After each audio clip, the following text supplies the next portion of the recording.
Miami today, 2 detectives were arrested on charges of shooting up the home of a drug dealer cooperating with federal authorities. Today's arrest came as 7 other Miami officers went on trial accused of ripping off other cocaine dealers and for dealing drugs themselves. You can turn back now or learn the stuff they don't want you to know.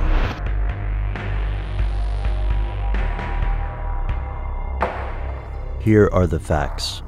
On December 10, 2004, journalist Gary Webb was found dead with 2 gunshot wounds to his head in Carmichael, California. The coroner ruled the death a suicide, and Webb's ex-wife noted that he had been depressed after a falling out with his employers at the San Jose Mercury. Gary Webb was a controversial but lauded journalist. In 1996, he wrote a series of articles for the Mercury that were later made into a book called Dark Alliance. Prominent newspapers attacked this series, including the Washington Post and the New York Times. Eventually, Webb's own paper backed away from his work. Many believe that being professionally discredited drove him to suicide, and his claims were exaggerated. Yet conspiracy theorists believe Gary Webb was murdered because his story was not only true, but the beginning of an international scandal. So what did he actually write? Here's where it gets crazy.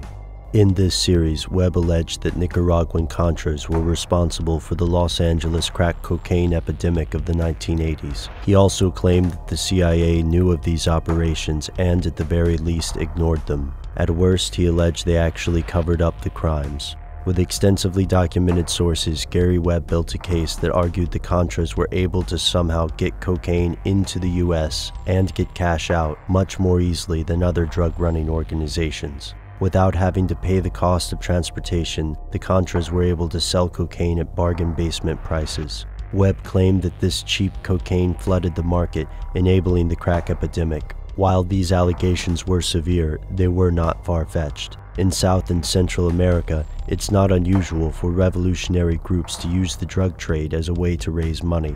Other groups such as FARC and the Shining Path have both employed similar strategies. Yet why were the Contras able to move their product with such ease? According to Gary Webb, it's because they had the support of the CIA.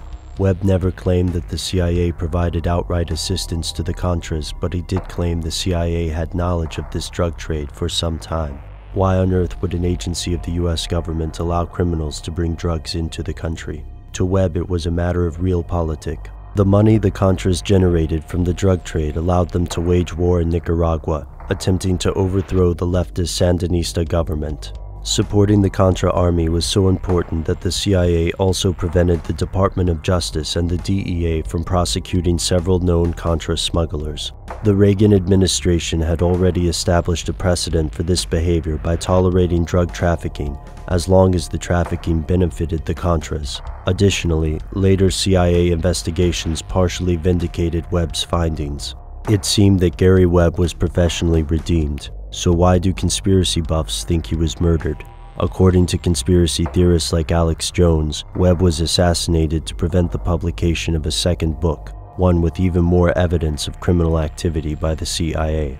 Some of Webb's acquaintances say that he told them if he was found dead, it would not be a case of suicide. The conspiracy world is rife with questions regarding this death, including debates about the ability to deliver 2 self-inflicted gunshots. This becomes a conspiracy within a conspiracy. To the mainstream, Gary Webb committed suicide because he was blackballed for speaking truth to power, and people who believe he was murdered are only prolonging the pain for Webb's surviving family and friends. Yet to conspiracy theorists, this is an open and shut case of political assassination. This is clearly a situation full of stuff they don't want you to know. But here's the real question. Does our government have secrets worth killing for? There was a cartel formed to control the production of oil, OPEC. Another cartel for diamonds. And now here in Medellin, there is a new cartel for cocaine. And it seems to be able to murder, corrupt, and to operate just about anywhere it chooses to.